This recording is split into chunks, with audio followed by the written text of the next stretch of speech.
Hi guys, welcome to another breaking Gamefabe episode. This is the review of the last couple of game weeks TV results and a preview of the pay-per-view and the pre-pay-per-view special from the Academy. Before we get into that, a couple of new subscribers. Found them on Facebook, part of this Transformers group I'm in. They subscribe to not only my Transformers review channel, but also to my wrestling RCW channel as well, so thank you for that. Hope you enjoy the stuff I'm doing on both channels, excuse me. Okay then, so big developments, real big developments. We will get to those as we go along. First of all, the results are posted on my Facebook page in text format for the weekly TV shows. But I'm going to go through them here as well, maybe so I can explain things a bit better and explain why what's happened has happened. So we'll begin with April Week 3, Heatwave. We'll get the usual pyro and the announcers welcome us to Heatwave. They then say that nobody's seen Desaris or who walked out with him since Revolution. We then go to the ring for the opening match, where Hardcore Howie defeated Brent Kitching. Now, if you remember last week, Roscoe decided he wasn't going to relinquish any control of RCW to me. He was just going to give me my money back. We will see the repercussions of that. None of those guys will be on this week's show. On this week's Heatwave, sorry. Heatwave is the Monday show, and then afterwards we've got Robbie Flash backstage apologising to Martin Corby for abandoning the match last week. He was distracted by Boshak. They fought to the back, leaving Corby in essentially a handicap match.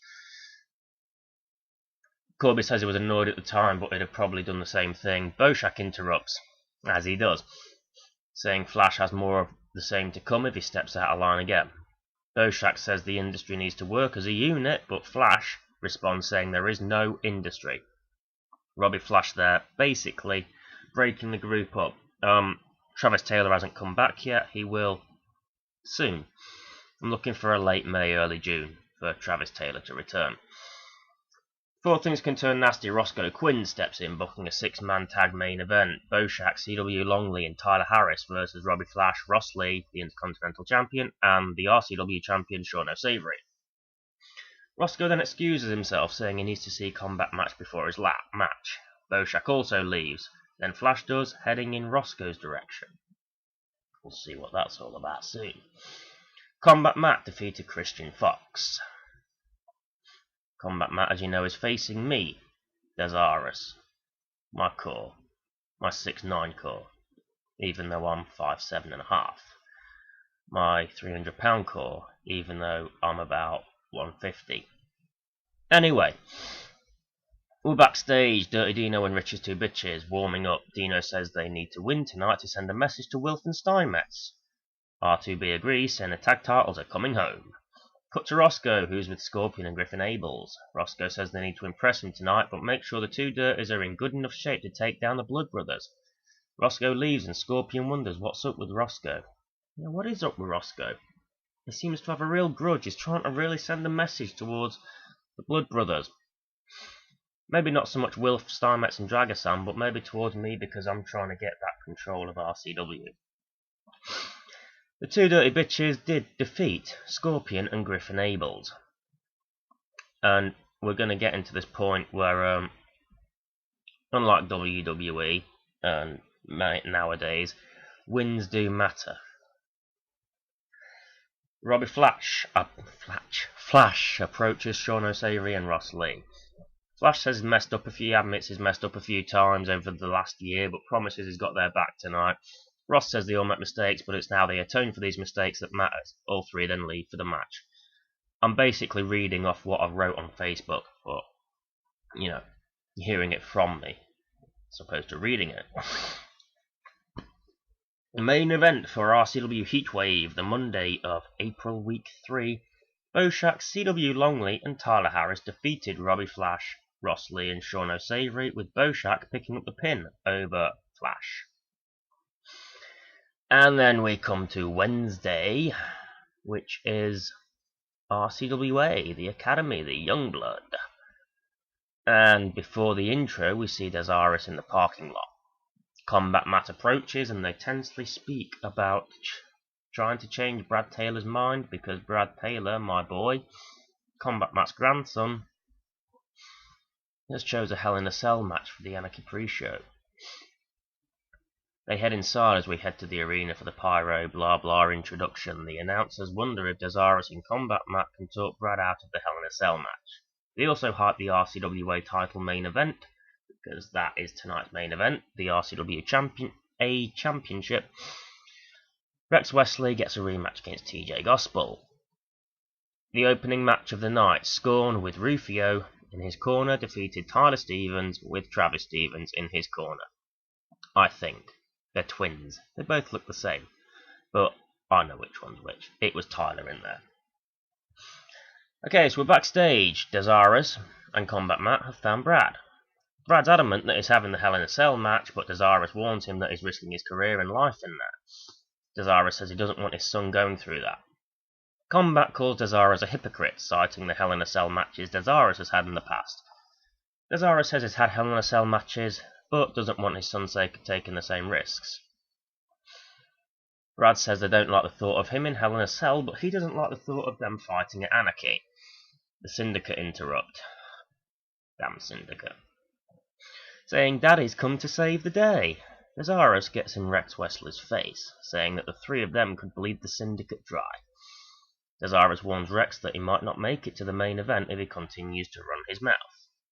Jimmy Coulter, the RCWA General Manager, and my former geography teacher, interrupts, saying there'll be no brawling backstage, but he knows Desaris and Combat might want to avenge the attacks on Brad. Coulter books a 6-man tag team match, Chris Partridge, Jay Cassidy and Rambo Johnson versus Brad Taylor, Combat Matt and Desaris. The Syndicate members try to get out of the match and Coulter turns to Desaris and Combat saying he hopes they brought their war paint. We did. We totally did. We'll go to a match. Robin Jackson and Nick Blueberry with Tufty Gordon in their corner defeated Dwayne Huntley and Lance Anderson. Backstage, TJ Gospel, the RCWA champion, is confronted by Tufty Gordon and Jez Clark. Tufty says TJ has been a good champion and they respects him. Tufty offers to manage TJ like he manages Jez, Blueberry and Jax. TJ refuses the offer, saying he doesn't need a manager, especially one with Tufty's reputation. I've missed a T out of reputation. Well, I posted it's too late, but I can put it there. Jez goes for TJ, but Tufty stops him, saying TJ will regret not taking up his offer. They leave as TJ glares at them. The announcers hype the 6-man tag team match as we see split screens of the two teams. Something I can't do, but I can throw in there. Both teams seem confident, the Syndicate saying they can use Desaris and Combat's mistrust to their advantage. And before I get to that 6-man tag team match, I just want to talk about the segment with Tufty Gordon and TJ Gospel. Now, Nick Blueberry, Tufty Gordon, Robin Jax, Jez Clark, TJ Gospel are all people I used to work with. Those 5 used to work on the entertainment side, but TJ Gospel came in after Tufty, Jez, Jax and Blueberry had left Fantasy Island, based in Skegness, Ingermells. I used to work there on the bars. I even had my own Fantasy Island Fed back in the day. That's something I'm not revisiting, but I'm revisiting the BWA, because that's easier to integrate. But yeah, so that's basically the little history I've got there. It's not just a random pairing, there is history there, albeit from a different reality, from a different perspective, from a different Fed, but it's there. And we come to the 6-man tag team match. Desaris, Combat Matt and Brad Taylor defeated the Syndicate, which is, as you know, is Partridge, Rambo and Cassidy. After the match, Desaris leaves the ring early, and Combat Matt attacks Brad. Desaris ran back out, causing Combat to flee.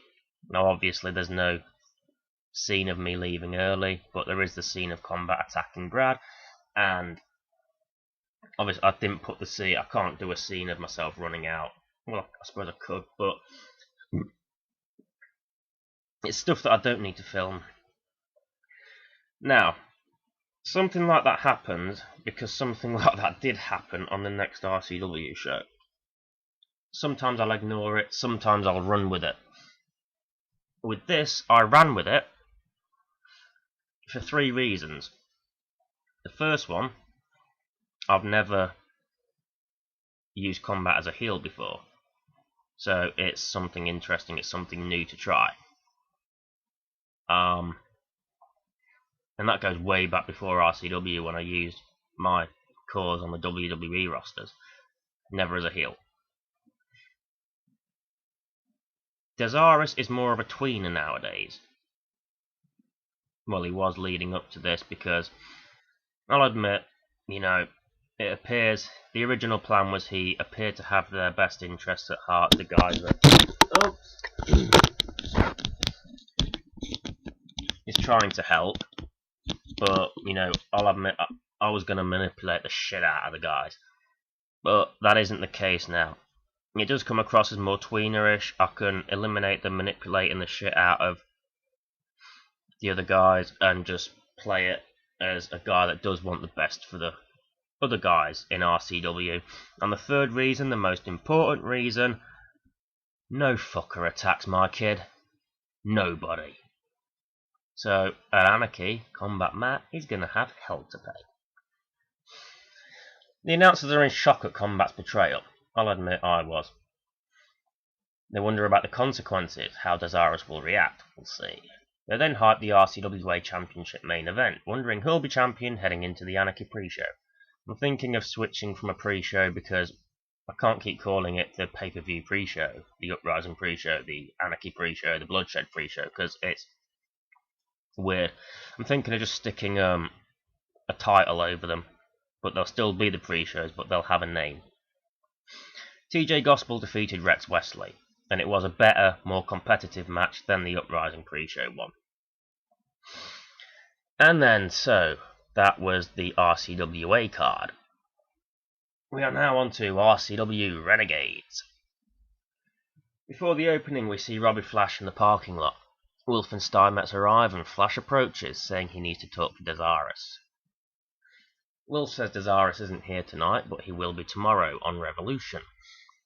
Steinmetz says that what Combat Matt did to Brad Taylor last night is why they're here. Flash cuts them off, saying that's what he needs to talk to them about. We don't hear what's said next because we go to the arena for the intro and pyro. The announcers welcome us to Renegades and wonder what's going on. Opening match, Martin Corby defeated Christian Fox. Basically what I'm doing is I'm trying to get everybody a match, even those that don't have feuds, because to me wrestling matters. Wins and losses matter.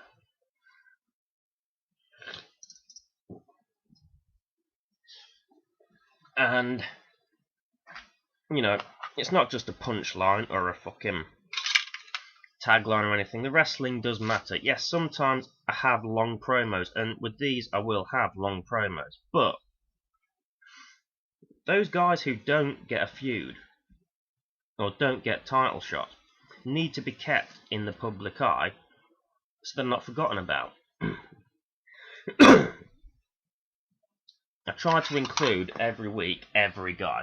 There are guys, especially in the academy lately, that fall to the wayside a bit, but you know, I've always got them in mind, and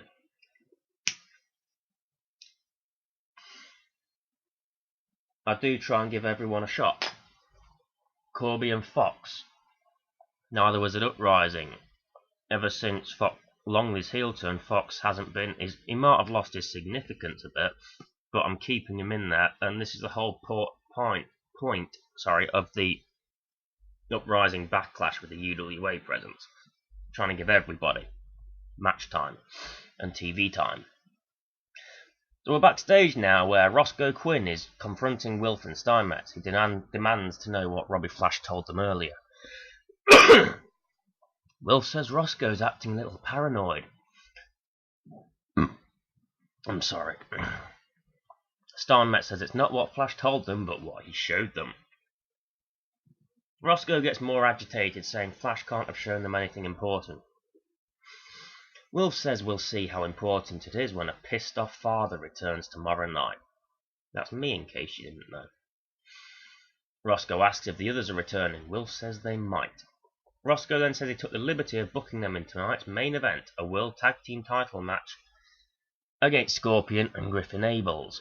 Wilf says that would violate the double championship role should Scorpion and Griffin win tonight and one of them wins at Bloodshed. Roscoe tells them to go and get ready. Basically, Scorpion and Griffin Abels are in the number one contender match. If one of them wins at Anarchy and they win the title at Bloodshed and they'd won this tag team title match, sorry, they'd have violated the RCW no championship policy, where you can only carry one championship at a time. It's a rule I put in because of the Randy Orton championship glitch, where for some reason, with Randy Orton's championship entrance, the music cuts out, the audio cuts out, all you hear is the announcer. Now, Scorn's got Orton's champion entrance, and you get the full sound, the crowd, the music. Yeah, on the double champion entrance, he doesn't. It's just funny because with my BWA Desirous, the classic one, I wanted him to have the Orton champion entrance, and on the single champion entrance for Orton, there's no music or sound. So I don't get why it works with Scorn, but not with Desirous. Maybe it's because Scorn has a full package with the Orton non-champion entrance as well. I don't know. But, yeah, that's basically that. I'm rambling. I'm going to a match. C.W. Longley, with Boshak in his corner, defeated Robbie Flash. The announcers hyped the tag title match, also agreeing that Roscoe seemed a little paranoid. I don't play the heel Cole thing or the king face because I don't even mention them by name, because in an ideal world I have my own commentators. I'm tempted to put on a voice and an accent and do the commentary myself. I'm going to test that out with a BWA show. We'll go to a split screen that I can't do, where Roscoe is with Scorpion and Griffin Abels. Roscoe is telling them to make sure they win those tag titles. Wolf and Steinmetz, on the other hand, don't say anything. They just walk with a determined look on their faces. Sometimes words aren't required. And in the Tag Team Championship match, the Blood Brothers, Wolf and Steinmetz, with Dragasan in their corner, defeated Scorpion and Griffin Abels with Roscoe Quinn in their corner. Good tag team title match. I should have recorded it. Sometimes you get a gem.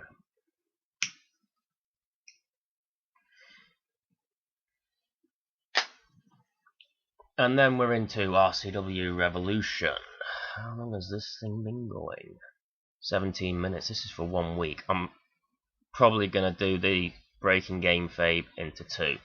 You'll get week 1 on this one, and then week 3 on this one. Week 4 on the pay-per-view preview will be episode 5. And I will upload 4 and 5 in the right order, unlike 3 and 2. Which is exactly how they went up. So we're on Revolution! Before the intro, we see the self-exiled wrestlers entering the arena. We then go... Yes, I said wrestlers. We then go to the arena for the pyro, and the announcers welcome us to Revolution. The announcers talk about the events of the past few weeks. Haynes having a problem with Roscoe, Desirous wanting to control his share of the company, Roscoe's reluctance, and Combat Matt's attack on Brad Taylor. We then go to the ring for the opening contest. The Scott brothers, Jared and Landon, former World Tag Team Champions, defeated Two Dirty Bitches. Rich's Two Bitches and Dirty Dino, the team who beat... how can I word that better? Christmas Carnage, the Two Dirties beat the Scotts for the World Tag Team titles, ending the Scott brothers' 4-month Tag Team title reign. So far, the Scott brothers have the longest Tag Team title reign. Tag Team titles, mind you, like all titles, matter. I rarely do transitional champions, only if it furthers the storyline.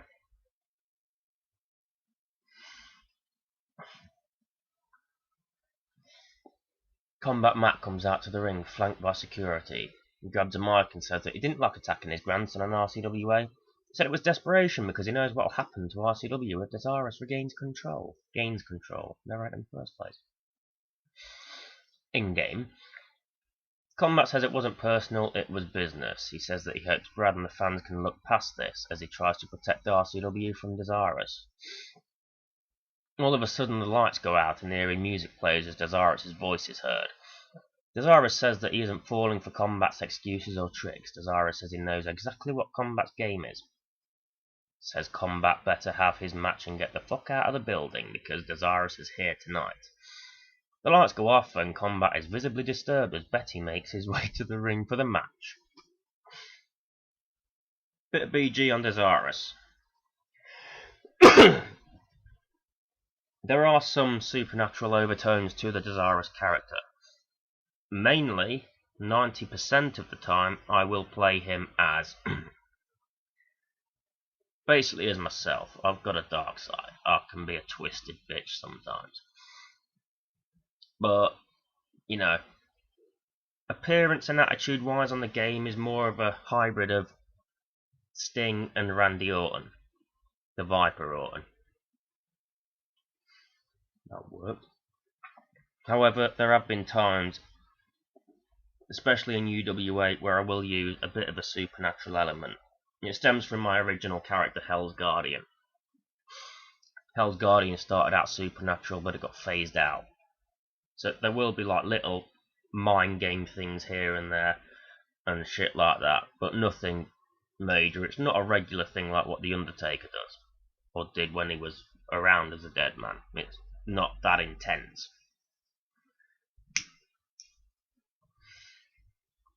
Combat Matt's obviously affected by this because he lost to Betty.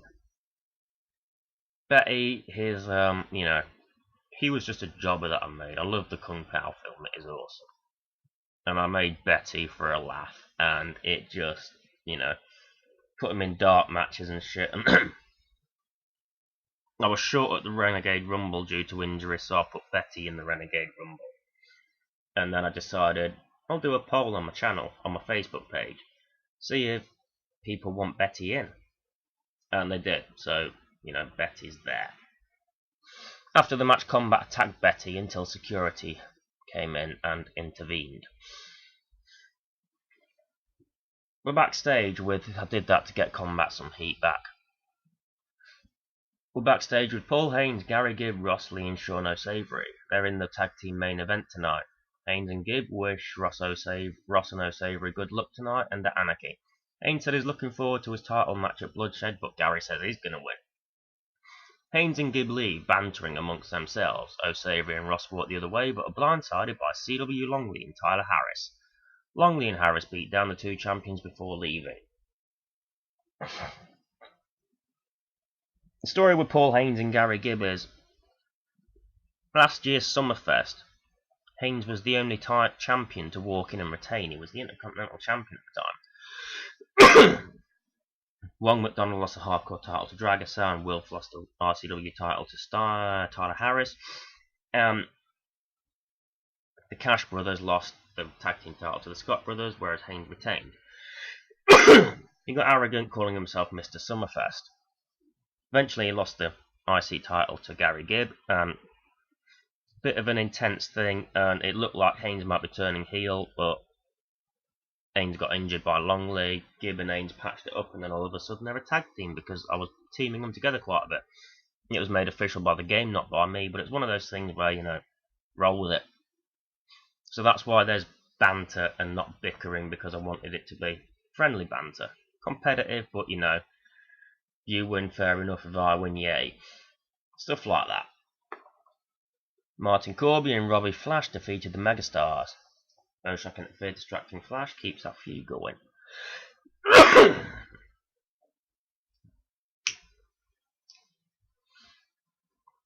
After the match, Flash grabs a mic and says he's sick of Bo's interference. Flash challenges Boshak to a match at Anarchy. Boshak accepts, saying that he's going to end Flash once and for all.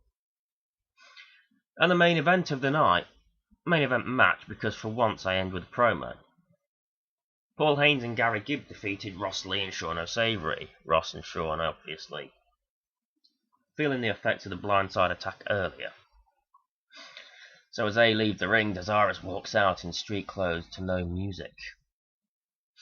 He grabs a mic and says he isn't here tonight as an anti-god or even as Desirous. He says he's here as Mike Taylor. That's my name. A very pissed off father. Mike admits that his questions have been questionable. I fucked that up, didn't I? Mike admits that his actions have been questionable lately, but he makes no excuses or apologies. Mark says he had his reasons, but there's one thing he'd never do: attack his own son. It's weird reading this in the third person. Mark says that Carl, Combat Matt, crossed a line into very dangerous territory. He says he knows Carl was pushed into doing it, but that doesn't excuse his actions. Everybody, including Mike, including Carl, has to answer for their sins. Mike then calls out Roscoe Quinn, giving him a chance to confirm or deny. Roscoe comes to the ring and asks what Mike is talking about. Mike says he knows that Roscoe got Carl to attack Brad, which Roscoe denies. Mike says Roscoe can't deny the truth, he has evidence. So, roll the footage, and on the screen we see Robbie Flash grab a cameraman who follows him to Roscoe's office. The door is ajar and we can just see Roscoe and Carl. I could film this scene. I might film it as a bonus scene for the channel.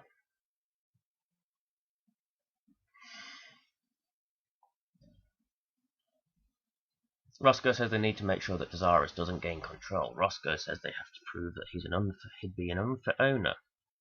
Carl asks how, and Roscoe suggests attacking Brad at RCWA. Carl refuses, saying he'd never sell out his grandson. Carl goes to leave, and Flash and the cameraman quickly hide. I'm back in the arena, and Mark says that Carl obviously did sell out Brad. Mike wants to know why. He gets closer to Roscoe, who looks scared. Mike demands an answer, backing Roscoe into a corner. Roscoe stutters that he did what he had to. Roscoe then challenges Mike to hit him. Mike considers but backs away, saying he won't fall for it. He says he'll keep his cool until Anarchy, where he can legally attack Carl.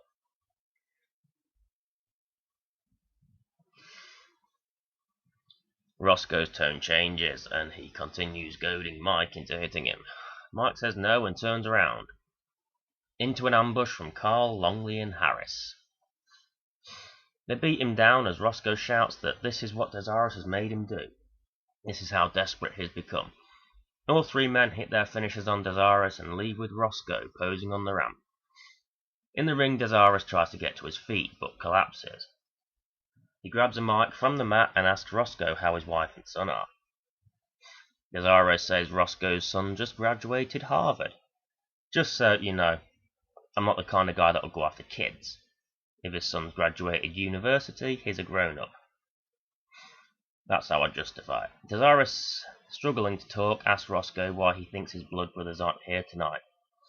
Desirus then asks once again how Roscoe's family is before passing out.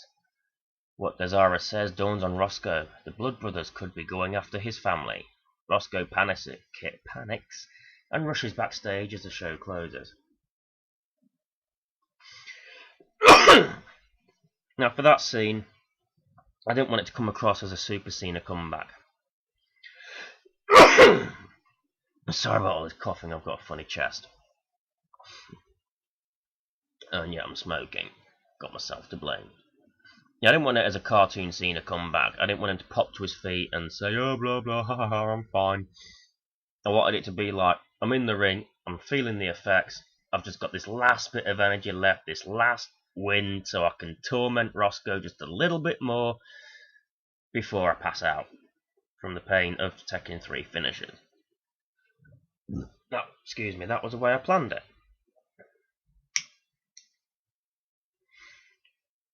This is why I do these videos, so I can explain in more detail why things happen the way they do.